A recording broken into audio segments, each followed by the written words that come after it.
కుట్టి అయితే సూర్యబాబుతో ఇలా అంటూ ఉంటుంది.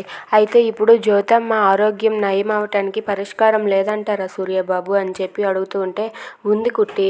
డాక్టర్ గారు ఏం చెప్పారంటే ఆ బోన్ క్యాన్సర్ అంటే ఇది ఒక 6 నెలల్లో చనిపోతారు.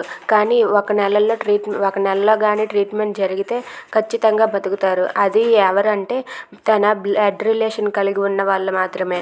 తన కన్న బిడ్డలు ఎవరైనా సరే వాళ్ళ నరాల్లో నుంచి తీసిన మూలికల నుండి మాత్రమే దీన్ని మనం సాల్వ్ చేయగలం అని చెప్పి డాక్టర్ గారు చెప్పారు.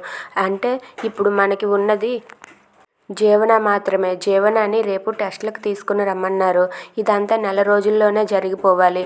నువ్వే ఇంట్లో వాళ్ళని జ్యోతిని ఒప్పించాలి. వాళ్ళని నువ్వు ప్రిపేర్ చేస్తే నేను ఆ ట్రీట్మెంట్ జరిపిస్తాను. ఈలోగా స్పెషలిస్ట్ని కూడా వెతికే ప్రయత్నం చేస్తాను కుట్టి అని చెప్పి అంటాడు. అది విన్న కుట్టి అయితే ఒక్కసారిగా షాక్ అవుతుంది.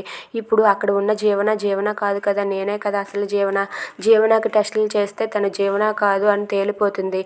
ఇప్పుడు నేనేం చెయ్యాలి అని చెప్పి కుట్టి కంగారు పడుతూ ఉంటుంది. నువ్వే ఇంట్లో వాళ్ళని ఎలాగైనా సరే ప్రిపేర్ చేయి కుట్టి.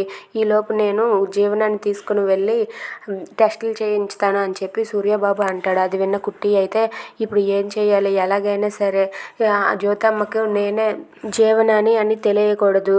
తెలిస్తే ఆ ప్రమాదం, తెలియకపోతే ఈ ప్రమాదం.